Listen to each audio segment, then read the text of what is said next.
Hello दोस्तों, आज एक न्यूज स्टोरी आई है जिसका नेम है बेकसूर इश्क की सजा।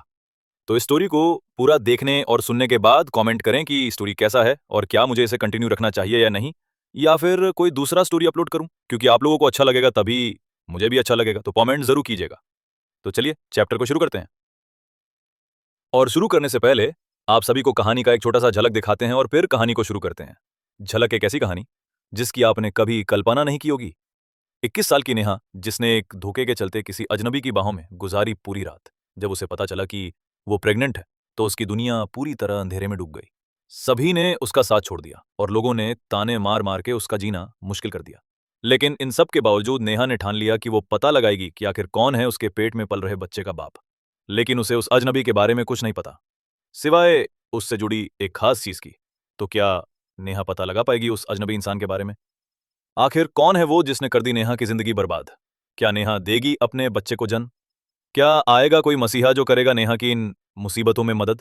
तो दोस्तों, इस बेकसूर इश्क की सजा की आगे की कहानी जानने के लिए बने रहिए हमारे साथ। लेकिन उससे पहले एक छोटी सी गुजारिश है कि हमारे चैनल को सब्सक्राइब कर दीजिए और इस वीडियो को लाइक जरूर करिएगा, क्योंकि आपके प्यार भरे सपोर्ट से ही तो मेरा हौसला इतना बढ़ता है और मैं आपके लिए ऐसी ही दिल धड़काने वाली, रूह तक छू जाने वाली कहानियां लेकर आता हूं।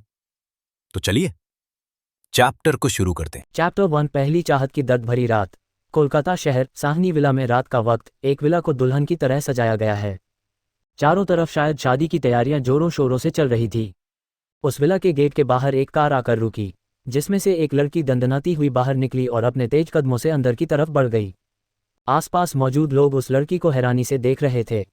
वो लड़की, जो दिखने में काफी खूबसूरत थी लेकिन चेहरा गुस्से से तमतमाया हुआ था, वो अंदर की तरफ गई और हॉल में मौजूद एक आदमी, औरत और एक लड़की को देख गुस्से में चिल्लाई, बंद करो ये शादी की तैयारियां, कोई शादी नहीं होगी। वहां मौजूद वो आदमी, औरत और लड़की के साथ साथ बाकी के लोग भी हैरानी से गेट की तरफ देखने लगे। वहां खड़ी उस लड़की को देख उन तीनों के चेहरे के रंग उड़ गए। वो लड़की गुस्से से आगे बोली, शर्म नहीं आती? आप सब ऐसा सोच भी कैसे सकते हैं कि मेरी माँ के पैसों पर आप अपनी बेटी की इतनी धूमधाम से शादी करेंगे? ये सुन उस आदमी और औरत एक पल को सकपका गए। उन्हें ऐसा कुछ होने की जरा भी उम्मीद नहीं थी। लेकिन वो औरत उस लड़की पर गुस्से से चिल्लाई, करम जली, तेरी हिम्मत कैसे हुई मेरे घर में अपने गंदे कदम रखने की? वो लड़की भी उसी लहजे से बोली, और आप सब की हिम्मत कैसे हुई मेरी माँ की इकलौती जमीन को गिरवी रखकर अपनी बेटी की शादी करने की? ये कह वो लड़की उस आदमी की तरफ घूरते हुए बोली, और मामा जी, क्या आपके दिल में अपनी मरी हुई बहन के लिए जरा भी इंसानियत नहीं बची? आप उनकी इकलौती जमीन को भी नहीं संभाल सके।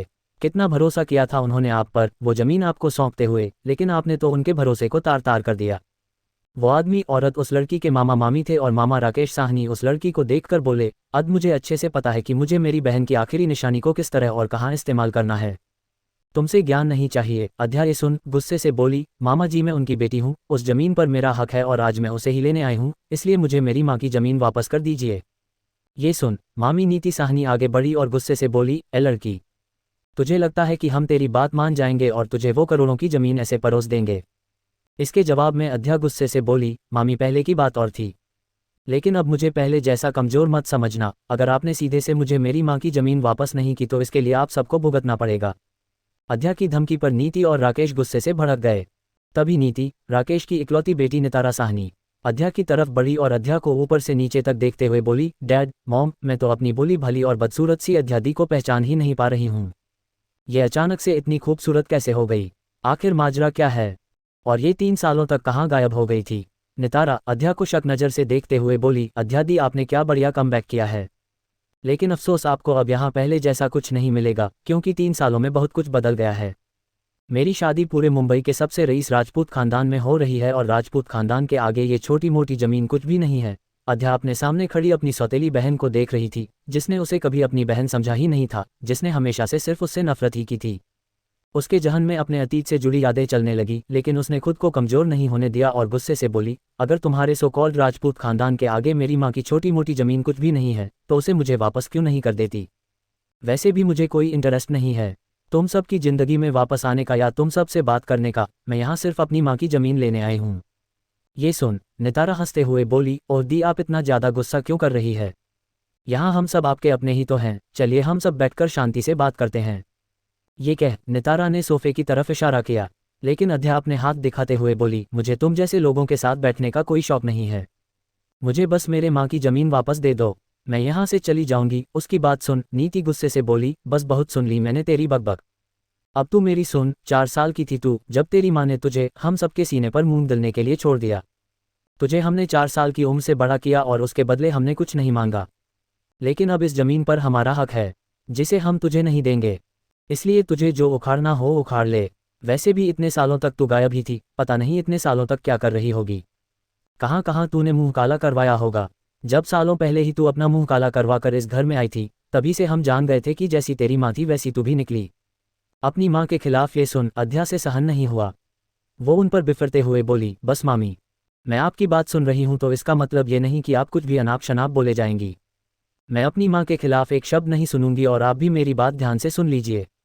जिस जमीन के बल पर आप सब इतना उछल रहे हैं, वो जमीन मेरी माँ की है और उस जमीन को मैं लेकर रहूंगी, फिर इसके लिए मुझे कुछ भी करना पड़े। वो वहां से जाने लगी। पीछे से नितारा हंसते हुए बोली, मॉम आप अध्या दी की बातों पर क्यों ध्यान दे रही है? अध्या दी तो कुछ भी बोलती रहती हैं। आप तो सिर्फ अभी मेरी शादी पर ध्यान दीजिए। आपको पता है ना कि मेरे ससुराल वाले कितने ज़्यादा अमीर है। एक बार मेरी शादी हो जाएगी फिर आप देखना ऐसी हजारों जमीन मैं आपके कदमों में रख दूंगी। नितारा जाहिर तौर पर अध्या को सुना रही थी, जिसे अध्या भी सुन सकती थी। लेकिन उसने कुछ नहीं कहा और वो बाहर की तरफ बढ़ने लगी।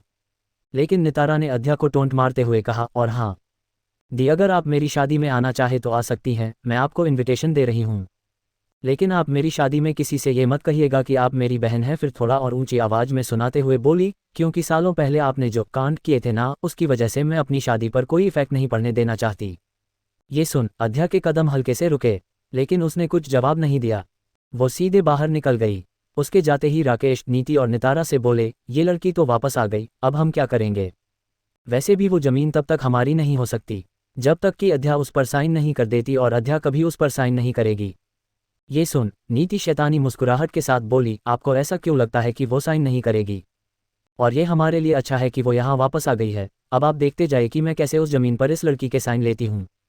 ये सुन नितारा और राकेश दोनों नीति को देखने लगे। इधर अध्या विला से बाहर निकल आई। उसके जहन में इस वक्त अपने अतीत से जुड़ी बहुत सारी बातें चल रही थी। उसने एक नज़र उस विला को देखा। एक समय पर वो उसका घर हुआ करता था, एक ऐसा घर जहाँ पर उसे कभी कोई प्यार, इज्जत, मान सम्मान नहीं मिला। उसे मिली थी तो सिर्फ नफरत, ताने और बुराइयां। अध्या की आंखों से आंसू छलक गए, लेकिन दूसरे ही पल उसने आंसुओं को साफ किया और सामने एक टैक्सी आकर रुकी। अध्या टैक्सी में बैठ गई और उसने अपनी आंखें बंद कर ली। आंखें बंद करते ही वो अपने 3 साल पहले के अतीत की यादों में चली गई। 3 साल पहले? तुम्हें क्या जरूरत है कॉलेज ट्रिप में जाने की? वैसे भी वहां पर वही बच्चे जा रहे हैं जो रईस हैं, जिनका कोई स्टैंडर्ड है। तुम जब मेरे दिए हुए कपड़े पहनकर कॉलेज जाती हो तो तुम्हें मेरे साथ कॉलेज ट्रिप में आने की कोई ज़रूरत नहीं है। तुम यही घर पर रहो। मॉम डैड तुम्हें कॉलेज भेज रहे हैं, यही बहुत बड़ी बात है। नितारा ने अध्या के मुंह पर उसे कॉलेज ट्रिप पर जाने से मना किया। अध्या का चेहरा उतर गया। अध्या फर्स्ट ईयर स्टूडेंट थी। नितारा और अध्या दोनों एक ही कॉलेज में पढ़ते थे। वो कॉलेज ट्रिप पर जा रहे थे, जिसमें अध्या का भी जाने का बहुत मन था, लेकिन नितारा ने उसे मना कर दिया था। पर अध्या की एक बेस्ट फ्रेंड कृषि की वजह से अध्या कॉलेज ट्रिप के लिए रेडी हो गई। नितारा इससे बिल्कुल भी खुश नहीं थी, लेकिन अध्या कॉलेज ट्रिप के लिए निकल गई। रात का वक्त था जब उनकी बस एक माउंटेन एरिया पर रुकी और वहां बोनफायर की प्रिपरेशन की गई। सभी स्टूडेंट काफी जोश में लग रहे थे। अध्या भी बहुत खुश थी। अध्या के पास उसके 2 बेस्ट फ्रेंड थे, एक नियम, दूसरी कृषि। अध्या उन दोनों के ही काफी ज्यादा क्लोज थी और वो मन ही मन नियम को पसंद करती थी, लेकिन उसने अभी तक नियम को ये बात नहीं बताई थी। वो अभी डर रही थी क्योंकि वो अपने आप को दूसरी लड़कियों के मुकाबले कुछ नहीं समझती थी। वो कॉलेज की सभी लड़कियों के मुकाबले ज्यादा खूबसूरत नहीं थी। उसकी आंखों पर मोटे चश्मे लगे थे। उसका सभी मजाक उड़ाया करते थे, पर नियम और कृषि हमेशा उसका साथ देते थे। अध्या सभी के साथ बोनफायर के पास सकल में बैठी हुई थी। कोई गिटार बज रहा था, कोई कोंगों पर गिटार वाले का साथ दे रहा था, तो कुछ स्टूडेंट्स तालियां बजाते हुए गाना गा रहे थे। दूसरी तरफ कुछ स्टूडेंट्स खाने का इंतजाम कर रहे थे और बोनफायर के पास बैठे स्टूडेंट्स को खाना पीना पहुंचा रहे थे। तभी वहां एक स्टूडेंट ने सभी को ड्रिंक सर्व किया। अध्या ड्रिंक नहीं करती थी, इसलिए उसने मना कर दिया, लेकिन स्टूडेंट ने कहा, इसे तुम पी सकती हो, इसमें अल्कोहल नहीं है, ये नॉर्मल सा जूस है। अध्या ने उसकी बात पर भरोसा कर लिया और उसने सभी के साथ ड्रिंक एंजॉय किया। दूर खड़ी एक धुंधली परछाई के चेहरे पर एक शैतानी मुस्कुराहट आ गई। उसके बाद सभी ने बॉनफायर एंजॉय किया और पास के होटल में सभी सोने के लिए चले गए। लेकिन जब अध्या होटल के अपने रूम की तरफ बढ़ रही थी, तो उस वक्त उसे बहुत अजीब सा महसूस होने लगा। वो बहुत अनकंफर्टेबल और डिजी फील करने लगी। उसे बहुत गर्मी लग रही थी और वो आसपास चारों तरफ आंखें मलते हुए देखने लगी, लेकिन उसे सब तरफ धुंधला दिखाई दे रहा था। उसके हाथों से उसके रूम का कार्ड भी नीचे कहीं गिर गया था और वो ढूंढने की कोशिश कर रही थी। उसके दोस्त भी अपने रूम में चले गए थे। अद्या को समझ नहीं आ रहा था कि उसके साथ क्या हो रहा था। लेकिन तभी किसी ने उसे पीछे से खींचते हुए एक रूम के अंदर धक्का दे दिया और उस रूम का दरवाजा बाहर से बंद कर लिया। अद्या पूरी तरह नशे में डूब चुकी थी और वो बेड पर धमकी आवाज से गिर पड़ी। उसे महसूस हुआ कि कोई उसके करीब आ रहा था और कोई उसके चेहरे को छू रहा था। अद्या ने अपनी आंखें खोली और वो धुंधली आंखों से उस अजनबी को देखने लगी।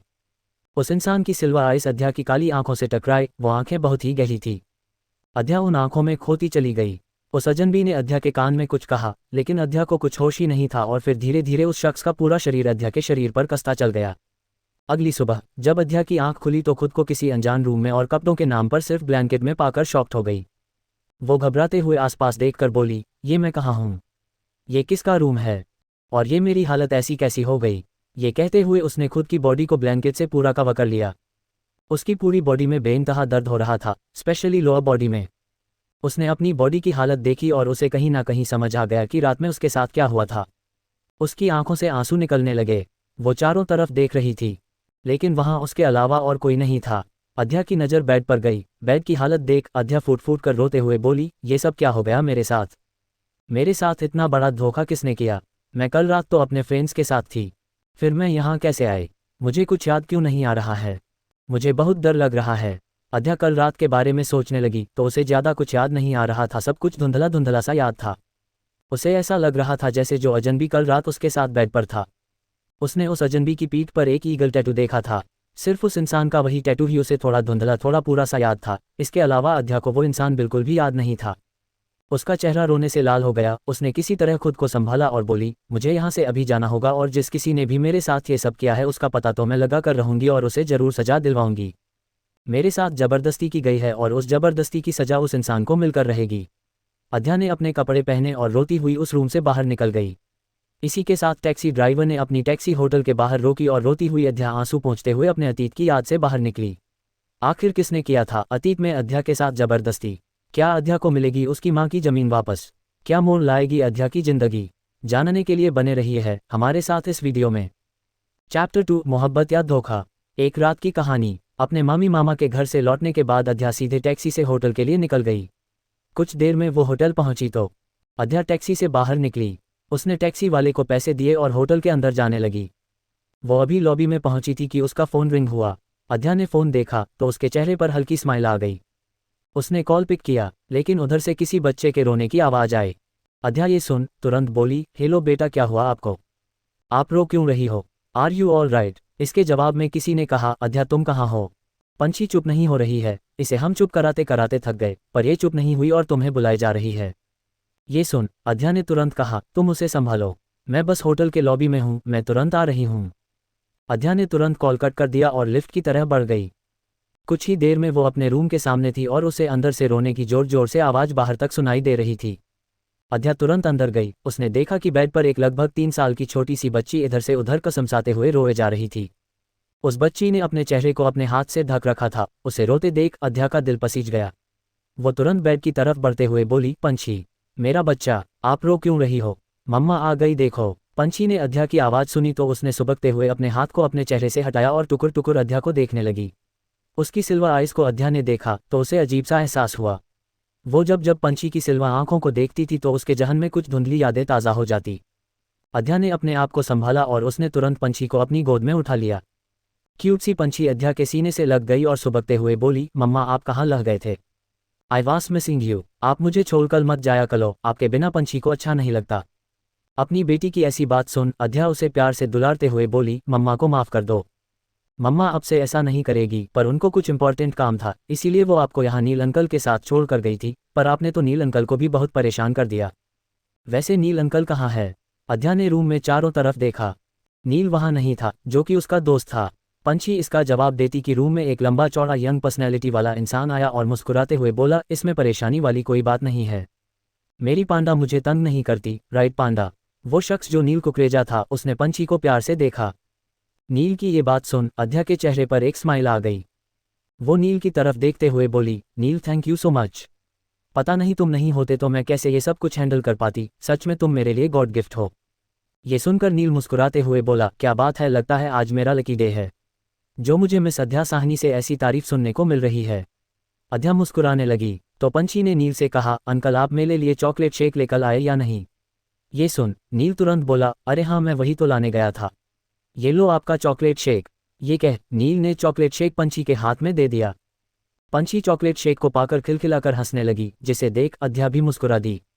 पंछी अब चॉकलेट शेक पी रही थी। अध्या अपनी जगह से उठकर नील के पास गई। नील ने अध्या को देखकर उससे सवाल किया, अध्या वहां सब कैसा गया? क्या तुम्हें वो जमीन वापस मिल गई? अध्या ने गुस्से से कहा, वो सब के सब आज भी उसी तरह लालची है जैसे सालों पहले थे। उन लोगों ने जमीन देने से मना कर दिया। ये सुन नील ने कहा, अध्या तुम्हें परेशान होने की जरूरत नहीं है, मैं अपने सोर्स से कुछ करवाता हूँ। इस पर अध्या मना करते हुए बोली, नहीं तुम इन सब में मेरी कोई हेल्प नहीं करोगे। ये लड़ाई मेरी है और इसे मैं खुद अकेले ले दूंगी। ऑलरेडी बहुत कर्ज है मेरा तुम पर। ये सुन नील नाराजगी से बोला, अध्या तुम बार बार यही क्यों कहती रहती हो? तुम्हें पता है ना कि तुम मेरी एक ऐसी दोस्त हो जिसके लिए मैं हर वो काम कर सकता हूँ जिससे तुम खुश रहो और पंछी खुश रहे। रही बात उस जमीन की, तो वो जमीन तुम्हारी माँ की है, जिसे वापस पाने में मैं तुम्हारी हेल्प करना चाहता हूँ, क्योंकि जहाँ तक तुमने मुझे उनके बारे में बताया है वो सभी बहुत शातिर हैं। इतनी आसानी से तुम्हें जमीन नहीं देंगे। अध्या ने कुछ सोचा, उसके दिमाग में एक आइडिया आया। वो झट से नील से बोली, नील हम एक काम कर सकते हैं, मैंने नितारा के मुंह से सुना कि उसकी शादी यहाँ के सबसे बड़े राजपूत खानदान में हो रही है। मेरे पास नितारा के अतीत से जुड़े कई ऐसे गंदे राज हैं जिन्हें नितारा ने जरूर राजपूत खानदान से छुपाया होगा, तो अगर मैं नितारा की शादी उस राजपूत खानदान से होने ही ना दूं, इससे मेरा बदला भी उन सबसे पूरा होगा और मैं अपनी जमीन भी वापस ले लूंगी। ये सुन नील हैरानी से बोला, अध्या क्या तुम श्योर हो इसके लिए? क्योंकि तुम्हें पता है ये सब बहुत चालाक हैं, इतनी आसानी से तो ये इतने बड़े खानदान से अपना रिश्ता नहीं टूटने देंगे। इसके जवाब में अध्या बोली, अगर वो शेर है तो मैं उनसे अब सवा शेर हूँ। मुझे अच्छे से पता है कि नितारा के उन सभी राजों को किस तरह राजपूत खानदान के सामने लाना है और अब मेरे पास यही एक रास्ता बचा है, उन सब से बदला लेने का और अपनी माँ की जमीन वापस लेने का। ये सब बहुत उछल रहे हैं राजपूत खानदान में रिश्ता होने से। इन्हें अर्श से फर्श पर ना लाकर पटक दिया तो मेरा नाम भी अध्या साहनी नहीं। अध्या को कॉन्फिडेंट होते देख नील ने भी गहरी सांस लेकर कहा, ऑल राइट, इसमें मैं तुम्हारा पूरा साथ दूंगा। तुम्हें कहीं भी मेरी जरूरत हो तो तुम बेझिझक मेरे पास आ सकती हो। इस पर अध्या ने भी मुस्कुराते हुए कहा, मैं जानती हूँ कि तुम मेरा हर कदम पर साथ दोगे, क्योंकि तुमने तब मेरा साथ दिया था जब कोई मेरे साथ नहीं था, और ये चीज़ मैं कभी नहीं भूल सकती। नील मुस्कुराया और मजाकिया लहजे से बोला, अगर तुम इन सब का एहसान चुकाना चाहती हो तो मुझे पंछी के डैड होने का मौका दे दो। ये सुनकर अध्या कुछ शॉक्ड हुई, लेकिन दूसरे पल वो हंसते हुए बोली, नील तुम भी ना बहुत मजाक करते हो। अब चलो हमें ये पता लगाना है कि आखिर वो राजपूत खानदान है कौन जिनके बेटे के साथ नितारा की शादी हो रही है। नील जिसके मन में अध्या के लिए फीलिंग थी, लेकिन वो हमेशा उस बात को मजाक में बोल देता था और अध्या भी हमेशा उस बात को मजाक में ले लिया करती थी। नील ने फिर कुछ एक्सप्रेस नहीं होने दिया और बोला, अगर वो मुंबई का सबसे रईस राजपूत खानदान है तो उसके बारे में आसानी से पता चल जाएगा, क्योंकि तुम जानती हो कि ये मेरे बाएं हाथ का खेल है। इस पर अध्या हंसते हुए बोली, हाँ हाँ मुझे पता है कि नील खुराना खुद मुंबई का इतना बड़ा इंडस्ट्रियलिस्ट है जो सब कुछ आसानी से ही पता लगा लेगा। इसके बाद नील ने अपना लैपटॉप ऑन किया और वो सोफे पर बैठ गया। अध्या पंछी के पास गई तो पंछी ने अब तक चॉकलेट शेक पी लिया था, लेकिन उसने अपने छोटे से मुंह के चारों तरफ चॉकलेट लगा लिया था, जिसमें वो बहुत क्यूट लग रही थी। उसे देख अध्या मुस्कुराने लगी और टिश्यू से उसके मुंह को साफ करते हुए बोली, बेटा आपको मैंने सिखाया था ना कि इसे कैसे खाना है, फिर अपने मुंह पर कैसे लगा लिया। इस पर पंछी पाउट करते हुए बोली, मम्मा मैं चॉकलेट देखकर बहुत एक्साइटेड हो जाती हूँ, इसलिए मैंने फास्ट खाकर फिनिश कर दिया।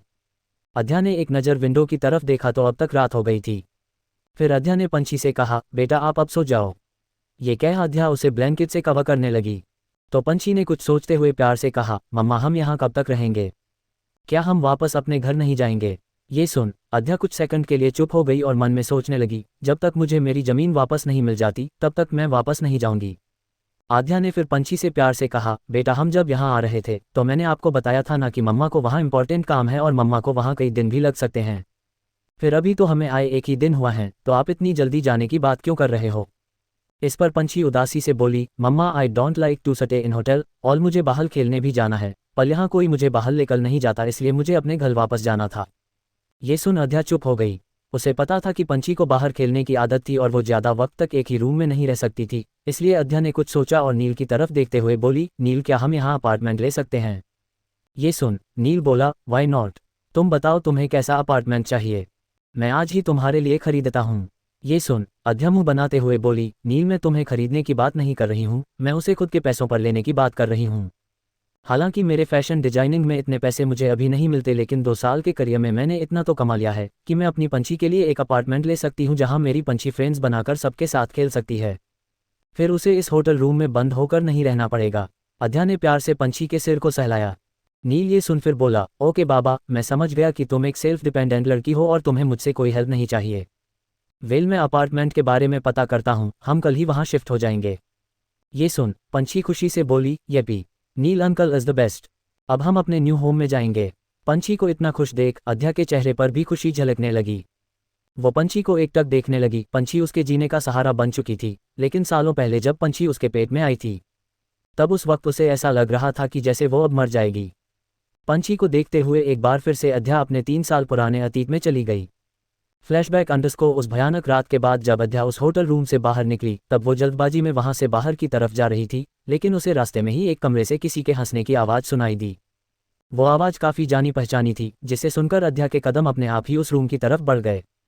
वो जब उस रूम के पास पहुंची तो उसने दूर से ही उन 2 इंसानों को बेड पर एक दूसरे के साथ देखा। वो एक दूसरे में इतना खोए हुए थे कि उन्हें होश ही नहीं था कि रूम का दरवाज़ा थोड़ा खुला हुआ है और उसी में से अद्या को उनके हंसने और एक दूसरे को किस करने की आवाज़ें आ रही थीं। उन्हें देखकर अद्या के पैरों तले जमीन खिसक गई। उसे यकीन नहीं हो रहा था कि वो अपनी आंखों से अपनी बहन नितारा और अपने बेस्ट फ्रेंड नियम को देख रही थी। वो बेस्ट फ्रेंड जिस पर वो आंख बंद करके भरोसा करती थी और वो उससे प्यार भी करने लगी थी, लेकिन इस तरह उन दोनों को एक दूसरे की बाहों में देख अद्या की आंखें फटी की फटी रह गई। तभी उसके कानों में नितारा की आवाज़ गई, नियम बेबी, तुम आखिर कब तक मेरी बदसूरत बहन के साथ ये झूठी फ्रेंडशिप का दिखावा करोगे? तुम उसके मुंह पर मना क्यों नहीं कर देते कि तुम उससे कोई दोस्ती नहीं रखना चाहते और तुम सिर्फ मुझसे प्यार करते हो? इसके जवाब में नियम उसके बालों के साथ खेलते हुए बोला, नितारा, तुम्हें पता है ना कि मैं उसके साथ सिर्फ अपने फ़ायदे के लिए जुड़ा हूँ। उसका माइंड बहुत शार्प है और मैं उससे अपने कॉलेज के सारे काम करवा लेता हूँ। वो बेवकूफ़ मेरे सारे काम कर भी देती है, इसलिए जब मैं अपने कॉलेज के लास्ट ईयर में जाऊंगा तब उससे अपनी ये झूठी दोस्ती तोड़ दूंगा और फिर हम दोनों एक हो जाएंगे। लेकिन जब तक हम कॉलेज में हैं तब तक मुझे उससे ये झूठी दोस्ती का नाटक करना पड़ेगा। नितारा शातिराना मुस्कान के साथ बोली, बेबी, हम दोनों को एक दूसरे से कोई अलग नहीं करेगा। हम साथ रहेंगे। उस अद्या को हम अपने आसपास भी नहीं आने देंगे। पता नहीं खुद को कौन सी हूर की परी समझती है। इसके जवाब में नियम हंसने लगा और हंसते हुए बोला, बेबी, वो परी नहीं बल्कि बदसूरत परी है। नितारा भी जोर जोर से हंसने लगी। उन दोनों की ये बातें सुन अद्या को अपने कानों पर यकीन नहीं हुआ। उसके कदम लड़खड़ा गए और उसकी आंखों से आंसू एक बार फिर लुढ़ककर गाल पर आ गए। उसने उन दोनों से अपना मुंह फेर लिया और होटल रूम से बाहर निकल गई। वो वापस ट्रिप पर उस दिन नहीं गई। वो वहां से सीधे अपने मामा मामी के घर साहनी विला लौट आए। आखिर क्यों किया नितारा और नियम अद्या के साथ ऐसा? कौन है उस साजिश के पीछे? किसने किया अद्या के साथ ऐसा खिलवाड़? जानने के लिए देखते रहिए इस वीडियो को आगे और रोमांचक कहानी बाकी है। चैप्टर 3, मैं प्रेग्नेंट हूँ। अद्या अभी भी अपने अतीत की यादों में खोई हुई थी। फ्लैशबैक, अद्या घर आते ही सीधे अपने रूम में चली गई। रूम में जाकर वो फूट फूट कर रोने लगी और रोते हुए बोली, आखिर क्यों किया मेरे साथ तुम दोनों ने ऐसा?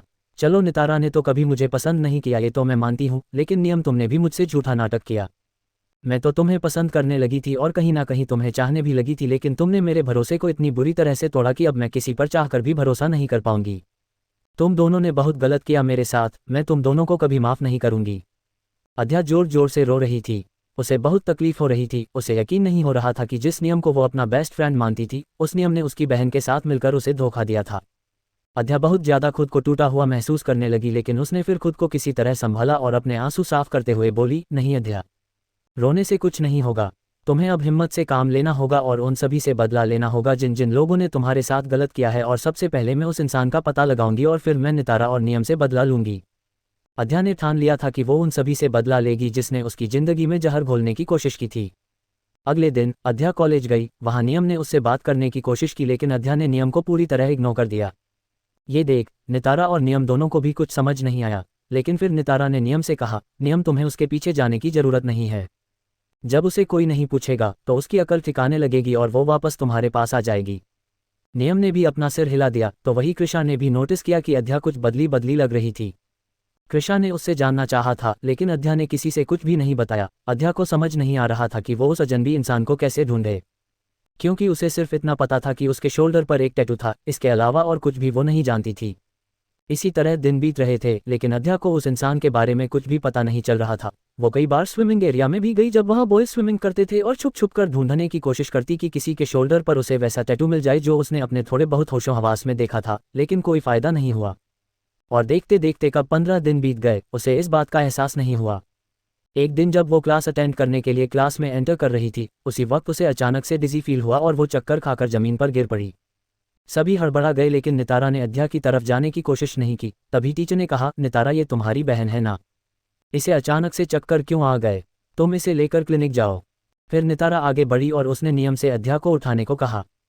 कुछ देर में वो लोग क्लिनिक में थे और क्लिनिक में डॉक्टर ने अध्या का चेकअप किया। अध्या को होश आया और उसे पता चला कि वो 2 वीक प्रेग्नेंट है। ये बात सुनते ही अध्या के पैरों तले जमीन खिसक गई। वही नियम और नितारा ने भी ये बात सुनी तो वो दोनों भी शॉक थे और दोनों नफरत भरी नजरों से अध्या को देखने लगे। अध्या को कहीं ना कहीं समझ आ गया था कि ये उस ट्रिप वाली रात का ही नतीजा था। वो खुद को बहुत बेसहारा महसूस करने लगी। नितारा ने उस पर गुस्सा दिखाते हुए कहा, अध्या दी, मुझे आपसे ऐसी उम्मीद नहीं थी। आपने ये क्या कर लिया? और आप किसके बच्चे की माँ बन गई? आखिर आपने किसके साथ अपना मुंह काला करवाया? मुझे तो आपको अपनी बहन कहने में भी शर्म आ रही है। मॉम डैड सुनेंगे तो वो क्या सोचेंगे आपके बारे में? मुझे तो उनसे बताने में भी शर्म आ रही है। चलो नियम, अब हमें ऐसे बेशर्म लोगों के साथ एक भी मिनट नहीं रुकना चाहिए। ये कह नितारा नियम को वहां से लेकर जाने लगी। नियम भी जाते हुए अध्या से गुस्से में बोला, अध्या, मैंने तुम्हें अपना बेस्ट फ्रेंड माना था, मुझे नहीं पता था कि तुम इतनी घटिया लड़की निकलोगी। I hate you. ये कह वो भी वहां से चला गया। अध्या पूरी तरह टूट गई, उसकी जिंदगी पूरी तरह उजड़ गई। उसे ऐसा महसूस हुआ कि अब वो चाहकर भी कुछ ठीक नहीं कर पाएगी। वो किसी तरह घर पहुंची, लेकिन वहां पहुंचते ही उसके गालों पर जोरदार थप्पड़ लगा और अध्या सीधे जमीन पर जा गिरी। नीति उसके बालों को कसकर पकड़ते हुए बोली, बेशर्म लड़की, बदचलन कहीं की। आखिर किस मनहूस के साथ मुंह काला किया है तूने? हमारी तो नाक ही कटवा दी तूने, हमारी इज्जत को मिट्टी में मिला दिया। बता कौन है इस गंदे खून का बाप? बोल बोल। एक तो पहले ही तू हमारे ऊपर बोझ थी और ऊपर से अब तेरा ये मनहूस बच्चा भी हमारे सीन पर मूंग दलने आ गया। आखिर किसके साथ मुंह काला करवा कर आई है? जवाब दे। ये कह नीति ने एक और जोरदार थप्पड़ अध्या के चेहरे पर मारा। अध्या के होठों से खून निकलने लगा, उसके मुंह से दर्द भरी चीख निकल गई। उसने एक नज़र अपने मामा की तरफ देखा, जो सिर्फ एक ऑडियंस की तरह ये सब कुछ देख रहे थे, और फिर उसकी नज़र अपनी बहन पर गई, जिसके चेहरे पर शातिर मुस्कुराहट थी। अध्या इस वक्त कुछ भी सुनने समझने की कंडीशन में नहीं थी। उसने किसी तरह खुद को संभाला और खड़ी हुई। उसने अपने आंसुओं को साफ किया और धीरे से बोली, मामी, मुझे नहीं पता ये सब कैसे क्यों हो गया, और मुझे ये भी नहीं पता कि आखिर मेरे इस बच्चे का बाप कौन है। ये सुन, नितारा इतराते हुए बोली, ओह माय गॉड, इसका मतलब आप किसी अनजान के साथ सोकर आई है और उसके बच्चे की माँ भी बन गई। दी, आप तो बहुत चालाक निकली, कहीं कॉल गर्ल तो नहीं बन गई? वही तो इतनी जगह मुंह मारती हैं कि उन्हें अपने बच्चे के बाप का पता ही नहीं होता। मॉम, मुझे तो इसके साथ अब इस एक घर में रहने में भी शर्म आ रही है। मॉम प्लीज़ आप मुझे इस घर से कहीं और भेज दीजिए, क्योंकि सब मुझे गलत नज़रों से देखेंगे, सिर्फ और सिर्फ दी की वजह से, इसलिए मैं यहाँ नहीं रह पाऊंगी। प्लीज़ मुझे कहीं और भेज दीजिए। जिस घर में अध्या दी रहेंगी उस घर में मैं तो एक दिन भी सर्वाइव नहीं कर पाऊंगी। ये सुन, अध्या की आंखों से आंसू निकल गए। उसे पता था कि नितारा ये सब कुछ जानबूझकर कह रही थी। नीति गुस्से से बोली, नितारा बेटा, ये तुम्हारा घर है, तुम अपने घर को छोड़कर कहीं नहीं जाओगी, क्योंकि अगर किसी को जाना होगा तो वो है ये लड़की। ये कर्मजली इस घर को छोड़कर जाएगी। अब इसका इस घर में कोई काम नहीं है, तू निकल जा यहाँ से और कभी हमारी जिंदगी में लौट कर मत आना। पता नहीं कहाँ कहाँ मुंह मार कर आए होगी, इसे तो मैं एक पल भी इस घर में नहीं रहने दूंगी। ये कह उन्होंने अध्या के हाथ को पकड़ा और उसे खींचते हुए घर से बाहर कर दिया। अध्या लड़खड़ाते हुए सीधे जमीन पर गिरी और उसके पैरों में भी स्क्रैचेस आ गए। वो फिर रोते हुए नीति, राकेश और नितारा को देखने लगी, जो इस वक्त उसे किसी गंदगी की तरह देख रहे थे, लेकिन उन्होंने उसके मुंह पर दरवाजा बंद कर दिया और इसी के साथ अध्या अपने अतीत से बाहर निकल आईं। Flashback and. अध्या की आंखों से आंसू बह रहे थे। नील ने उसे टिश्यू देते हुए कहा, मुझे समझ नहीं आता, जब तुम्हें अपने अतीत से इतनी तकलीफ होती है तो तुम अपने अतीत के बारे में सोचती ही क्यों हो? देखो, तुम आज भी उसी तरह अपना हाल कर लेती हो जैसे 3 साल पहले कर लेती थी। तुम हिम्मत वाली बन चुकी हो, तुम्हें ऐसे कमज़ोर नहीं पड़ना चाहिए। प्लीज़ अध्या, खुद को टूटने मत दो, अभी तो तुम्हारी ये लड़ाई शुरू हुई है, अभी तुम्हें उन सभी से लड़ना है। ये सुन, अध्या ने अपने आंसुओं को साफ किया और गहरी सांस लेकर बोली, मैं कमज़ोर नहीं पड़ती, लेकिन मैं जब जब अतीत के बारे में सोचती हूँ तो मुझे तकलीफ होती है कि अतीत में मैंने जिन जिन लोगों पर भरोसा किया उन लोगों ने मुझे तकलीफ के सिवा कुछ नहीं दिया। मुझे नफरत होती है उन लोगों से और मैं उन सब से बदला लेने के लिए ही वापस आई हूँ, और सबसे बड़ा दोषी तो वो इंसान है जिसने उस रात मेरे साथ वो सब किया था, और उससे भी बड़ा दोषी वो इंसान है जिसने मेरे साथ ये साजिश रची थी और मुझे उस इंसान के कमरे में भेजा था। मैं उन दोनों को कभी माफ़ नहीं करूंगी। नील ने भी उसके कंधे पर हाथ रखा और धीरे से बोला, अध्या, इन सब में मैं तुम्हारे साथ हूँ। अब तुम खुद को तकलीफ मत दो और तुम फालतू की बातें मत सोचो। अध्या ने सिर हिलाया। तो फिर नील ने कहा, और हाँ, मुझे पता चल गया है कि वो राजपूत खानदान कौन है। ये सुन, अध्या तुरंत बोली, अच्छा, बताओ मुझे कौन है वो। मैं देखती हूँ कि नितारा कैसे अपनी जिंदगी में खुश रहती है। उसने सालों पहले मेरी खुशियाँ बर्बाद की है, उसे मैं खुश रहने तो नहीं दूंगी। ये कह अध्या नील के साथ सोफे पर आए और नील ने लैपटॉप अध्या के आगे किया, जिसमें राजपूत खानदान के बारे में डिटेल थी। अध्या गौर से उन सभी के बारे में पढ़ने लगी, लेकिन जैसे ही उसने उस शख्स के बारे में पढ़ा तो शॉक्ड हो गई। नील उसके शॉक्ड एक्सप्रेशन को देखकर कुछ समझ नहीं पाया और वो ना समझी में बोला, Adhya what happened? Why are you shocked? ऐसा क्या पढ़ लिया तुमने कि तुम इतना ज़्यादा सरप्राइज्ड हो? इस पर अध्या ने तुरंत अपना सिर हिलाते हुए कहा, नील कहीं ये वही राजपूत खानदान तो नहीं है? शायद मैं इन्हें जानती हूँ। ये सुन, नील कन्फ्यूजन से बोला, क्या तुम सच में इन्हें जानती हो? और तुमने मुझसे आज तक इस बारे में क्यों नहीं बताया? मैंने कभी तुम्हारे मुंह से इनका जिक्र नहीं सुना, तुम इन्हें कैसे जानती हो? इस पर अध्या के दिमाग में 3 साल पहले की कुछ यादें चलने लगी, जो यादें उसके कॉलेज से जुड़ी थी। अध्या ने नील की तरफ देखा और जल्दी से बोली, एक्चुअली नील मैंने तुमसे इस बारे में नहीं बताया था क्योंकि ये मुझे कोई इंपॉर्टेंट बात नहीं लगी थी। लेकिन जब मैं कॉलेज में थी तो उस वक्त कॉलेज का एक पॉपुलर लड़का हुआ करता था जिसका नाम त्रिजल राजपूत था, और उसके साथ मेरी लड़ाई भी हुई थी। और अगर ये वही त्रिजल राजपूत हुआ जिसके साथ नितारा की शादी होनी है। अध्या परेशान हो गई। उसकी ये बात सुन नील हैरान होते हुए बोला, क्या राजपूत खानदान के सबसे बड़े बेटे त्रिजल राजपूत के साथ तुम कॉलेज में पढ़ती थी, और तुम दोनों के बीच किस तरह की लड़ाई हुई थी? अध्या तुम मुझे डिटेल में बताओ। ये सुन, अब अध्या के चेहरे पर थोड़ी शर्म आ गई। उसका चेहरा हल्का लाल हो गया, उसे समझ नहीं आ रहा था कि वो आखिर नील को ये बात कैसे बताएं। वो थोड़ी हिचकिचाहट के साथ बोली, एक्चुअली नील ये कहानी बहुत लंबी है। ये तब की बात है जब मैं पहले दिन कॉलेज गई थी, उस वक्त मेरा त्रिजल राजपूत के साथ लड़ाई हो गई थी। नील गहरी सांस लेकर बोला, तो मुझे बताओ कि आखिर किस तरह का सीन क्रिएट हुआ था। और अगर तुम पहले से ही त्रिजल राजपूत को जानती हो तो ये तो हमारे लिए ही अच्छा होगा। वो तुमसे आसानी से इंटरेक्ट हो पाएगा और तुम नितारा की सच्चाई उसे आसानी से बता सकती हो। इस पर अध्या अपना सिर ना में हिलाते हुए बोली, नहीं, तुम्हें जैसी ये चीज़ सीधी लग रही है वैसा कुछ भी नहीं है। बल्कि अगर त्रिजल राजपूत के साथ नितारा की शादी हो रही है तब तो मुझे बहुत प्रॉब्लम आएगी उनकी शादी तुड़वाने में, और अब तो मुझे ऐसा लग रहा है कि मुझे मेरी ज़मीन भी वापस नहीं मिल पाएगी। ये सुन, नील बोला, देखो तुम ऐसे हार नहीं मान सकती। ये त्रिजल राजपूत कहीं का 30 मार खान नहीं है जिससे तुम इतना डर रही हो, और जब तक मुझे तुम अपने अतीत के बारे में नहीं बताओगी, त्रिजल राजपूत से जुड़ी बातें मुझसे नहीं शेयर करोगी, तो मैं इसमें तुम्हारी कोई हेल्प नहीं कर पाऊंगा। और जहां तक अभी मैंने त्रिजल राजपूत के बारे में इंटरनेट पर सर्च किया है, वो बहुत ही लो प्रोफाइल रहता है। यहाँ तक कि उसकी फ़ोटो भी मुझे इंटरनेट पर नहीं दिखी, इसलिए तुम जो बताओगी मुझे उसके बारे में वही मुझे पता चल पाएगा। इसके अलावा मैं त्रिजल राजपूत के बारे में अभी कुछ नहीं जानता। अध्या फिर खामोश हो गई। उसके दिमाग में अपने अतीत से जुड़ी बातें एक बार फिर से चलने लगी और अचानक कॉलेज के पहले दिन का सीन उसे याद आने लगा। आखिर कौन है त्रिजल राजपूत? क्यों डर रही है अध्या त्रिजल से इतना? क्या है 3 साल पहले का राज? जानने के लिए बने रहिए हमारे साथ इस वीडियो में, और आगे क्या होगा देखते हैं नेक्स्ट चैप्टर में। चैप्टर 4 फर्स्ट किस।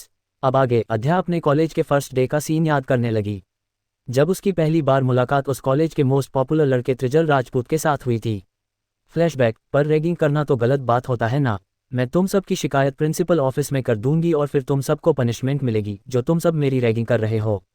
अध्या अपने सामने मौजूद एक गैंग से बोली, जो इस वक्त उसे क्लास के अंदर जाने से रोक रहे थे और उसकी रैगिंग कर रहे थे।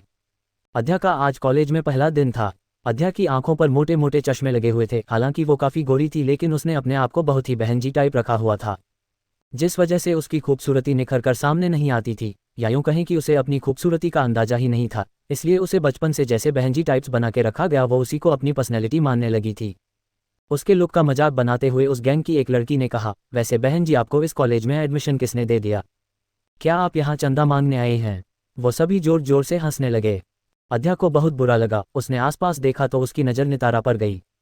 नितारा को देख अध्या ने तुरंत कहा, नितारा देखो, ये लोग मुझे क्लास में नहीं जाने दे रहे हैं। प्लीज़ तुम मेरी हेल्प करो ना, इनसे बताओ ना कि मैं तुम्हारी बहन हूँ। नितारा, जो अपने कुछ फ्रेंड्स के साथ क्लास में जा रही थी, वो अध्या की आवाज़ से रुक गई और गुस्से से अध्या को देखने लगी। बाकी सब ने जब अध्या के मुंह से ये सुना तो सब नितारा को देखकर हंसने लगे, और एक लड़की बोली, नितारा, तुमने कभी नहीं बताया कि तुम्हारी इतनी बदसूरत बहन भी है। नितारा ने दांत पीसते हुए अध्या को देखा और बोली, अध्या, क्यों तुम सरेआम मेरी बेइज्जती करवा रही हो? मैंने घर पर ही तुमसे कहा था ना कि कॉलेज में हम दोनों एक दूसरे से बात भी नहीं करेंगे और ना ही वहाँ हम एक दूसरे के साथ कोई इंटरेक्शन दिखाएंगे। फिर तुम क्यों सबके सामने मुझे अपनी बहन कह रही हो? तुम जैसी बदसूरत लड़की मेरी बहन नहीं है, तुम सिर्फ मेरी कसिन बहन हो, इसके अलावा और कोई मेरा रिश्ता तुमसे नहीं है। ये कह नितारा ने उस गैंग की तरफ देखा और फिर हंसते हुए बोली, मैं जब फर्स्ट टाइम आई थी तो मेरे साथ भी रैगिंग की गई थी। तो मैं तुम सबको इसकी रैगिंग लेने से नहीं रोकूंगी। तुम्हें जो मर्जी हो इसके साथ तुम कर सकते हो। मैं अपनी क्लास में जा रही हूँ। नितारा वहां से इतराते हुए क्लास में चली गई। अध्या की आंखों में आंसू आ गए। गैंग की एक लड़की आगे आए और वो अध्या के हाथ को पकड़कर उसे कॉलेज के गेट की तरफ ले जाते हुए बोली, सो अब जैसा हम कहेंगे वैसा तुम करोगी, वरना आज की क्लास तो तुम भूल जाओ और ये मत सोचना कि यहाँ के प्रिंसिपल तुम्हारा साथ देंगे। यहाँ कोई हमारे खिलाफ नहीं जाता और अब हमारी बात चुपचाप सुनो। अध्या ने गुस्से से अपना हाथ छुड़ाने की कोशिश की लेकिन उसे डर भी लग रहा था। वो अभी महज 19 साल की थी और फर्स्ट टाइम इतने बड़े कॉलेज में आई थी। उसे ज़्यादा कुछ समझ नहीं आ रहा था। उस लड़की ने कहा, इस गेट से पहला जो इंसान आएगा उसे तुम्हें किस करना पड़ेगा और अगर तुमने उसे किस कर दिया तो हम दोबारा कभी तुम्हें परेशान नहीं करेंगे और ना ही तुम्हारी रैगिंग करेंगे। अगर ये मंजूर है तो ठीक है, वरना हम तुम्हें डेली परेशान करेंगे जब तक कि तुम इस कॉलेज से बाहर नहीं हो जाती। आधा कॉलेज वहां मौजूद था और सभी अध्या को देखकर हंस रहे थे। अध्या को ये सब काफ़ी एम्बैरेसिंग लग रहा था। उसने गुस्से के साथ जवाब दिया, मैं ऐसा कुछ भी नहीं करूंगी। एक लड़के ने जवाब दिया, यहाँ किसी के साथ कुछ गलत नहीं होता, सबके साथ रैगिंग होती है और सबको कोई ना कोई पनिशमेंट दी जाती है और हमने तो तुम्हें इतनी अच्छी पनिशमेंट दी है, क्या पता तुम किसी हैंडसम लड़के को किस कर लो। वैसे भी तुम जैसी बदसूरत लड़की का कोई बॉयफ्रेंड तो होगा नहीं, तो इसी से काम चला लो और अब शुरू हो जाओ, हमारे पास वक्त कम है। ये कह सभी वहां से दूसरी तरफ चले गए। अध्या गुस्से और शर्म के साथ गेट पर चुपचाप खड़ी रही। उसने मन ही मन कहा, मामा मामी ने कितने मुश्किल से मुझे कॉलेज भेजा है और अगर इस बार मैं कॉलेज से बाहर हुई तो वो मुझे जिंदगी भर घर में ही बंद करके रख देंगे।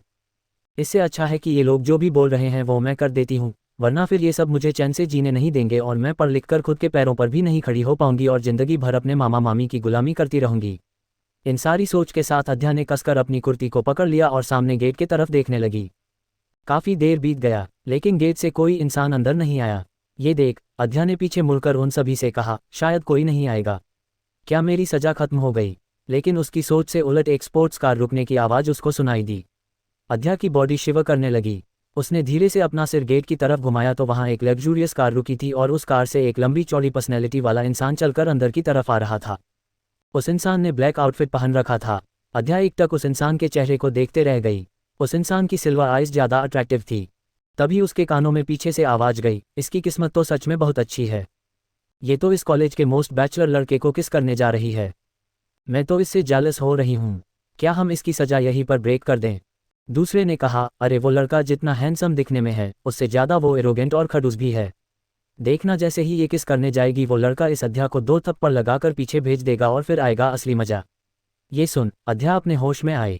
उसका शरीर डर से कांपने लगा। वो हड़बड़ी के साथ उस इंसान को देख रही थी जो अंदर की तरफ ही बढ़ रहा था। अध्या को हिम्मत नहीं हो रही थी कि वो आगे बढ़े लेकिन पीछे से उस लड़की ने कहा, अब खड़ी खड़ी मुंह क्या देख रही हो, जाओ जाकर किस करो, तुम्हारे पास ये आखिरी मौका है। उस आवाज़ को सुन ना चाहते हुए भी अध्या धीरे धीरे उस तरफ बढ़ी और वो एकदम से उस इंसान के आगे आकर खड़ी हो गई। उस इंसान के कदम रुक गए और वो अपनी आंखों से ब्लैक गॉगल्स निकालते हुए एकटक अध्या को ऊपर से नीचे तक देखने लगा। अध्या के होंठ कांप रहे थे और वो उस लड़के से अपनी नज़र नहीं मिला पा रही थी। वो लड़का अध्या को देखकर अपनी सर्द आवाज में बोला, व्हाट नॉनसेंस इज दिस, मेरे रास्ते में क्यों आए हो तुम। उसकी रूह कंपा देने वाली आवाज़ सुन अध्या के पैर कांपने लगे। वो अपने कदम पीछे लेने लगी लेकिन उसके जहन में रैगिंग का डर आया और वो अपना सिर धीरे से ऊपर उठाए और हिम्मत करते हुए बिना कुछ सोचे समझे अपने पंजों के बल उठी और उसने उस लड़के के पतले होठों पर अपने नाजुक होठ रख दिए। उस लड़के की भौहें तंग गई। वो घूरकर अध्या को देखने लगा। अध्या के पैर कांप रहे थे। उस लड़के ने ये नोटिस किया और अचानक से उसके चेहरे पर एक तिरछी मुस्कुराहट आ गई।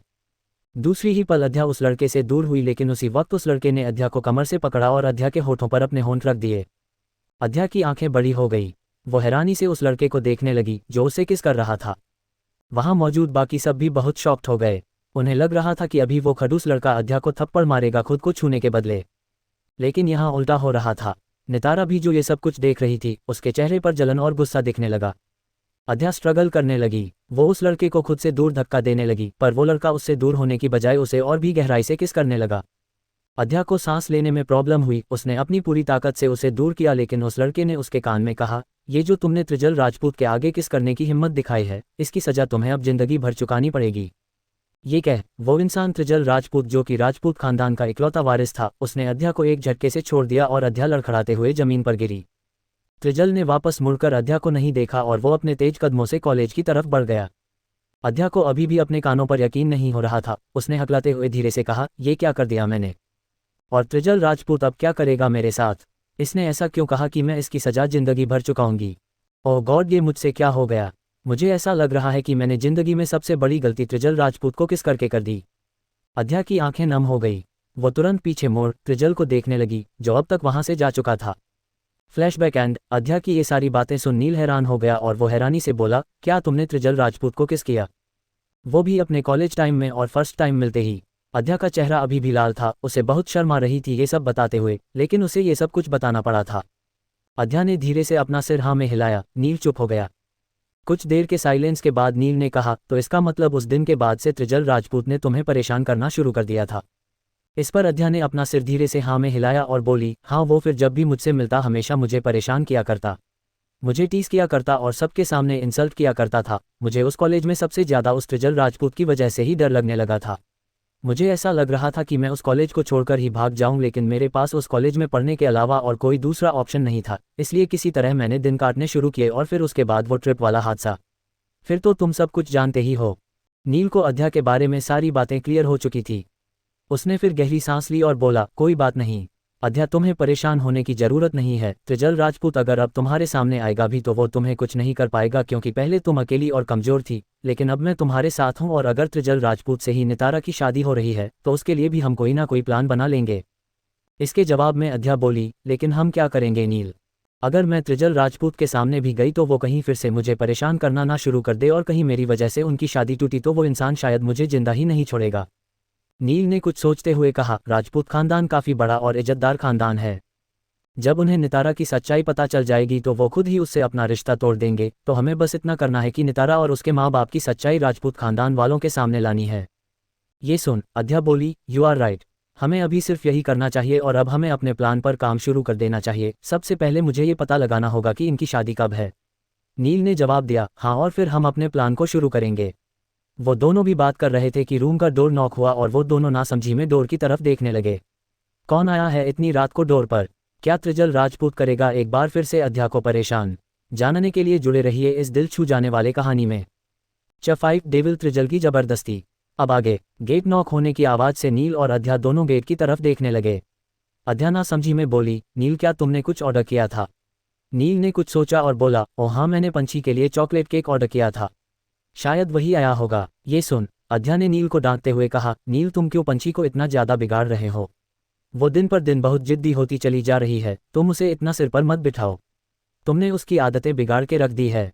नील मुस्कुराते हुए गेट की तरफ बढ़ा और बोला, वो तुम्हारी बेटी के साथ साथ मेरी बेटी भी है। भले ही मैं पंछी का बायोलॉजिकल फादर नहीं हूँ, लेकिन मैं उसे सगे बाप से भी बढ़कर प्यार करता हूँ और उसके लिए ये सब कुछ करके मुझे खुशी मिलती है। जब वो कल सुबह उठेगी तब मैं उसे खिला दूंगा, तुम हम दोनों के बीच मत आओ। अध्या ने नील को घूरा और फिर अपना सिर हिला दिया। नील ने गेट खोला तो इस वक्त नौकर अपने हाथों में केक का बॉक्स लिए खड़ा था। नील ने उससे केक बॉक्स को लिया और नौकर को टिप दिया। नौकर मुस्कुराते वहां से चला गया। नील ने केक को टेबल पर रख दिया और बोला, अध्या, रात काफी हो गई है, तुम्हें भी अब आराम करना चाहिए। वैसे भी कल तुम्हें अपने क्लाइंट से भी मिलने जाना है। अध्या ने अपना सिर हिलाते हुए कहा, तुम सही कह रहे हो, इन सब के की वजह से मैं अपना पैशन तो भूल ही चुकी थी। मैं कल अपने काम में लेट नहीं होना चाहती। वैसे भी मैं यहाँ काफ़ी वक्त रुकने वाली हूँ तो मुझे काम करना पड़ेगा। नील ने मुस्कुराते हुए सिर हिलाया और दूसरे रूम में चला गया। अध्या बेड पर पंछी के पास आई। अध्या ने प्यार से पंछी को अपने सीने से लगा लिया। छोटी सी पंछी अपनी मम्मा के सीने में छुप गई। अध्या ने प्यार से उसके सिर को सहलाया और अपनी आंखें बंद कर ली, लेकिन आंखें बंद करते ही उसकी आंखों के सामने उस भयानक रात की झलक आई। अध्या ने चौंकते हुए अपनी आंखें खोली और बोली, उस रात को बीते पूरे 3 साल हो गए, लेकिन आज भी मैं उस दर्द भरी रात को भूला नहीं पाई हूँ। वो इंसान जो कोई भी था, आज भी उसका जिक्र मेरे जहन से मिट नहीं पाया। सालों पहले पंछी की वजह से मैंने उस इंसान को ढूंढना छोड़ दिया था, क्योंकि उस वक्त पंछी मेरे पेट में थी और मैं उसको लेकर कोई रिस्क नहीं लेना चाहती थी। लेकिन अब मैं वापस आ चुकी हूँ तो मैं उस इंसान का भी पता लगाऊंगी और ये काम मुझे कल से शुरू करना होगा। अध्या ने गहरी सांस ली और अपनी आंखें बंद कर ली। अगली सुबह एक सुनसान सड़क पर कई सारी कार एक कतार में तेजी के साथ आगे बढ़ रही थी। सबसे आगे वाली कार के अंदर इस वक्त माहौल बेहद गर्म था। एक इंसान ब्लैक बिजनेस सूट में बैठा फोन पर किसी से सख्त आवाज में बात कर रहा था। ड्राइवर के माथे पर पसीने थे। वही असिस्टेंट भी चुपचाप बैठा हुआ था।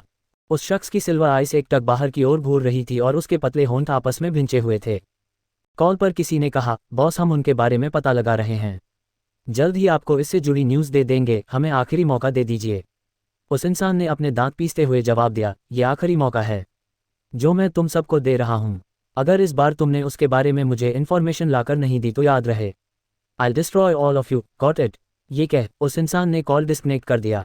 उसी वक्त ड्राइवर ने कार पर ब्रेक लगा दिया। उस इंसान ने अपनी खूंखार नज़रों से ड्राइवर को घूरा। ड्राइवर ने हड़बड़ाते हुए कहा, सर, सॉरी बॉस, पर हमारे रास्ते में कोई आ गया है। उस इंसान ने अपनी कोल्ड आवाज़ में कहा, अगर कोई रास्ते में आया है तो उसे कार के नीचे कुचल दो, लेकिन मुझे टाइम पर ऑफिस पहुंचना है। अगर मैं थोड़ा भी लेट हुआ तो उसकी सजा तुम भुगतोगे। ड्राइवर हक्का बक्का रह गया। असिस्टेंट सामने की ओर देखते हुए बोला, बॉस, मुझे लगता है ये सब जानबूझकर हमारे रास्ते में आए हैं। उस इंसान ने सामने की ओर घूरा तो वहां इस वक्त जीप में कुछ लोग अपने हाथों में गन और हॉकी स्टिक लिए बैठे हुए थे। उन्हें देख उस इंसान के चेहरे पर टेढ़ी मुस्कुराहट आ गई और बोला, मैंने सोचा था कि अब मैं अपने हाथ किसी के खून से नहीं रंगूंगा, लेकिन शायद ये लोग मेरे हाथों से मरने के लिए ही मरे जा रहे हैं। असिस्टेंट ने जल्दी से कहा, बॉस आप उनकी फिक्र मत करिए, गार्ड उन्हें संभाल लेंगे, हम दूसरे रास्ते से ऑफिस चलते हैं। जिसके जवाब में उस इंसान ने अपनी कमर के पीछे से गन निकाली और कार से बाहर निकलते हुए बोला, त्रिजल राजपूत ने कभी अपना रास्ता बदलना नहीं सीखा, बल्कि रास्ते में आए कांटों को उखाड़ फेंकना सीखा है। ये सुन असिस्टेंट परेशान हो गया। त्रिजल कोल्ड ऑरे के साथ उन सभी की तरफ बढ़ गया। गॉड्स पीछे आने लगे, लेकिन त्रिजल ने अपना हाथ दिखाकर उन्हें रोक दिया। गार्ड्स अपनी जगह रुक गए। ये देख असिस्टेंट जल्दी से बाहर निकला और खुद से बोला, ओ गॉड बॉस, अकेले उन सब से क्यों लड़ने चले गए? अगर ये बात बड़े बॉस को पता चली तो वो हम सबकी जान ले लेंगे। उन्होंने इसीलिए तो बॉस के पीछे गार्ड लगा रखे हैं, क्योंकि बॉस के ऊपर आए दिन कोई ना कोई हमला होता रहता है। इस बारे में मुझे बड़े बॉस को इन्फॉर्म करना होगा। ये कहते हुए असिस्टेंट जल्दी से अपने बड़े बॉस को कॉल डायल करने चला गया। त्रिजल अपने तेज कदमों के साथ उन सभी की तरफ बढ़ा। वही वो गुंडे त्रिजल को अकेले आता देख जोर जोर से हंसने लगे और त्रिजल के आसपास आकर खड़े हो गए। त्रिजल उन सबको देख बोरिंग वे में बोला, क्या तुम सबको इतनी जल्दी है ऊपर जाने की? क्या तुम सब अपनी जिंदगी से बोर हो चुके हो? ये कहते हुए त्रिजल ने अपनी पैनी निगाहों से सबकी तरफ देखा।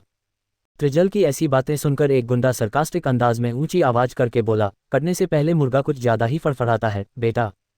तुम्हें मारने के लिए हमें पैसे दिए गए हैं तो हमारी फिक्र तुम मत करो, हम यहाँ से तुम्हें मारकर ही जाने वाले हैं, ना कि मरकर। इसी के साथ सभी गुंडे जोर जोर से हंसने लगे। त्रिजल भी शैतानी ढंग से हंसते हुए बोला, ग्रेट, पहली बार मरने वाले के मुंह से मारने वाली बात सुन रहा हूँ। गुंडों की हंसी गायब हो गई कि एक निहत्था लड़का, जिसने अपने गार्ड्स को भी आगे बढ़ने से रोक दिया, वो ऐसी डेरिंग बातें कर रहा था। सारे गुंडे गुस्से में एक साथ त्रिजल की तरफ बढ़े, लेकिन दूसरे ही पल त्रिजल ने अपने पॉकेट से एक स्मॉल गन निकाली और उसे लोड कर उन सभी के ऊपर धुआंधार फायरिंग शुरू कर दी। किसी के हाथ घायल हुए तो किसी के पैर घायल हुए तो किसी के सीने पर गोली आर पार हुई। गुंडों को यह अंदाजा नहीं था कि त्रिजल के पास गन हो सकती थी। कुछ गुंडे हाथापाई पर आ गए। त्रिजल ने अपने पैर को मूव करते हुए उन्हें एक जोर का पंच दिया। वो गुंडा सीधे जमीन पर जा गिरा। दूसरे पल त्रिजल ने उसके सर पर गोली आर पार कर दी। उसको इस तरह मारते देख कुछ गुंडे बहुत ज्यादा घबरा गए और डर कर वहां से भाग निकले। वही उनका मेन गुंडा गुस्से से चिल्लाते हुए बोला, कहाँ जा रहे हो तुम सब के सब? तुम सभी डरपोक निकले, मारो इसे मारने के लिए हमने पैसे लिए हैं। त्रिजल उस गुंडे के पास बढ़ा और अपने लेदर शूज से उस गुंडे के सीने पर मसलते हुए बोला, जिस कुत्ते ने तुझे त्रिजल राजपूत को मारने के लिए भेजा है, उसे जाकर कह देना कि त्रिजल राजपूत कोई मामूली चीज नहीं है जिसे कोई भी एरा गेरा आकर छू सके, मारना तो दूर की बात है, कोई उसे हाथ भी नहीं लगा सकता। ये कह त्रिजल ने अपने शूज को कसकर उस इंसान के सीने पर मसला तो उस इंसान की चीख पूरे सुनसान सड़क में गूंज गई। त्रिजल ने एक लात उस इंसान के कमर पर मारी और वो इंसान घसीटते हुए दूर जाकर गिरा। त्रिजल के शर्ट पर खून के छींटे आ गए, लेकिन त्रिजल के चेहरे पर कोई भी भाव नहीं आए। वो वापस अपनी कार की तरफ बढ़ गया। वहीं असिस्टेंट जल्दी से कार में आया और घबराते हुए बोला, बॉस आपको खुद से उनसे जाकर नहीं लड़ना चाहिए था। बड़े बॉस ने आपको मना किया था। मुझे लगता है कि आपने आज जो किया वो सही नहीं किया। त्रिजल बैक सीट पर बैठते हुए अपनी कोल्ड आवाज में बोला, मुझे मत सिखाओ कि मैंने क्या सही किया और क्या गलत किया, बस इन सभी की लाश ठिकाने लगा दो। उसने अपने पॉकेट से रुमाल निकाला और अपने कोट पर खून की छींटों को साफ करने लगा। असिस्टेंट ने अपना सिर फिर ना चाहते हुए भी हमें हिला दिया और ड्राइवर ने तुरंत कार वहां से आगे के लिए मोड़ दिया। इधर होटल रूम में अध्या सुबह सुबह फ्रेश होकर पंछी को रेडी कर रही थी। अध्या ने पंछी के कल बालों की 2 छोटी सी ब्रीड बनाई थी। पंछी पिंक कलर की फ्रॉक में काफी ज्यादा क्यूट लग रही थी। वो इस वक्त अपने बाबी डॉल के साथ खेल रही थी। अध्या ने नील से कहा, नील हमें अपार्टमेंट देखने चलना चाहिए क्योंकि हमें वहां जल्द से जल्द शिफ्ट होना है। इसके जवाब में नील ने पंछी को अपनी गोद में उठाते हुए कहा, चलो हम निकलते हैं। पंछी एक्साइटेड होकर नील के गालों पर किस करते हुए बोली, हरे अब हम अपना न्यू होम देखने जा रहे हैं। अध्या मुस्कुराई और फिर नील के साथ वहां से अपार्टमेंट देखने के लिए निकल गई। दूसरी तरफ वर्ल्ड वाइड कंपनी की आसमान छूती बिल्डिंग के आगे कई सारी कार्स कतार में रुकी। गार्ड्स ने तुरंत एक कार का गेट ओपन किया और त्रिजल अपने कोट की बटन लगाते हुए बाहर निकला और अपने तेज कदमों से ऑफिस बिल्डिंग के अंदर बढ़ गया। सीईओ केबिन टॉप फ्लोर पर था। त्रिजल अपने केबिन में आया और अपनी फियोनिक्स चेयर पर लीन होकर बैठ गया। असिस्टेंट ने त्रिजल को कॉफ़ी दी और बोला, बॉस आज आपकी 3 मीटिंग है और फिर आपको डिजाइनर भी सेलेक्ट करना होगा जो हमारे समर कलेक्शन के लिए नई डिज़ाइन बनाएगी। त्रिजल कॉफ़ी का सिप लेते हुए बिना एक्सप्रेशन बोला, जितने भी फैशन डिजाइनर समर कलेक्शन के लिए सिलेक्ट हुए हैं उनका रिज्यूम मुझे ला कर दो। ये सुन असिस्टेंट ने तुरंत अपना सिर हिलाते हुए कहा, ऑलराइट बॉस। असिस्टेंट वहां से चला गया। तभी त्रिजल का फ़ोन रिंग हुआ। कॉल पर शो हो रहे नाम को देखकर त्रिजल के चेहरे के एक्सप्रेशन सीरियस हो गए। वो कुछ देर तक उसी तरह कॉल को घूरता रहा और फिर आखिर में उसने कॉल पिक किया। उधर से किसी बूढ़े आदमी की कड़क आवाज़ आई, त्रिजल ये मैं क्या सुन रहा हूँ? तुमने आज फिर से उन गुंडों से मारपीट की है। मैंने गार्ड्स देखने के लिए तुम्हारे पीछे नहीं लगाए हैं। तुम क्यों अपनी जान को खतरे में डालते हो? तुम्हें पता है ना कि तुम्हारे आसपास दुश्मन बढ़ गए हैं। तुम्हें खुद का ध्यान रखना चाहिए। त्रिजल चेयर पर लीन होते हुए बोला, दादू मैं कोई 3 साल का बच्चा नहीं हूँ जिसे आप ऐसी बातें समझा रहे हैं। मुझे पता है कि मुझे अपने दुश्मनों के साथ कैसे डील करना है, इसलिए आप मेरी फिक्र करना छोड़ दीजिए। इसके जवाब में कृपाल राजपूत ने कहा, त्रिजल दादा हूँ तुम्हारा। मुझे तुम्हारी फिक्र मरते दम तक रहेगी और हाँ तुम्हारी सगाई की डेट फिक्स हो चुकी है। मैं चाहता हूँ कि तुम अपनी शादी पर भी थोड़ा ध्यान दो। सगाई का जिक्र सुन त्रिजल के एक्सप्रेशन सख्त हो गए। उसने अपने दांत भींचते हुए कहा, दादू क्या आपने मुझे यही न्यूज़ देने के लिए कॉल किया था या फिर आपको कोई और भी इम्पोर्टेंट बात करनी है? कृपाल ने जवाब दिया, बेटा तुम मुझसे नाराज क्यों हो रहे हो? आखिर तुम्हें सगाई और शादी करनी है और तुम्हारी दादी चाहती है कि जल्द ही तुम्हारी शादी हो जाए, इसलिए उन्होंने पंडित जी से सगाई का मुहूर्त निकलवा लिया है। 3 दिन बाद तुम्हारी सगाई होगी और फिर उसके 1 हफ्ते बाद तुम्हारी शादी है। तुम आजकल ऑफिस में काम की वजह से घर नहीं आ रहे हो, इसलिए मैं तुम्हें इन्फॉर्म कर रहा हूँ और आज तुम ऑफिस से सीधा घर आओगे। ऐसा तुम्हारी दादी चाहती हैं और मुझे नहीं लगता कि तुम अपनी दादी को ना कहोगे। ये सुन, त्रिजल ने ठंडी आवाज में कहा, दादू मैं घर आने की कोशिश करूंगा लेकिन मैं जरूर आऊंगा, इसकी उम्मीद मत रखना। ये कह उसने कॉल डिस्कनेक्ट कर दिया और आंखें बंद करते हुए कोल्ड वॉइस में कहा, एक बार तुम मेरे सामने आ जाओ फिर मैं तुम्हें बताऊंगा कि त्रिजल राजपूत के साथ गेम खेलने का असली अंजाम क्या होता है। त्रिजल ने अपनी आंखें खोली। इस वक्त उसकी आंखें काफ़ी डरावनी लग रही थी। इस बीच अध्या नील के साथ अपार्टमेंट देख रही थी और उसने एक अपार्टमेंट पसंद कर लिया था जहां इस वक्त पंछी खुशी से इधर से उधर भाग रही थी। नील ब्रोकर से बात कर रहा था। अध्या नील के साथ थी। तभी ब्रोकर ने अध्या और नील से कहा, सभी फॉर्मेलिटीज़ हम पूरी कर देंगे, आप बस ऑफिस आकर रजिस्ट्रेशन करवा दीजिएगा मैडम के नाम पर और फिर ये घर आपका। ब्रोकर की बात सुन अध्या ने पंछी से प्यार से कहा, बेबी अब से ये घर बहुत जल्द तुम्हारा होगा, नाउ यू आर हैप्पी। ये सुन पंछी प्यार से अध्या के सीने से लगते हुए बोली, यस मम्मा पंछी इज़ वेरी हैप्पी। नील ने मुस्कुराते हुए कहा, चलो फिर इसी बात पे हम आज बाहर किसी रेस्टोरेंट में खाएंगे और सेलिब्रेट करेंगे।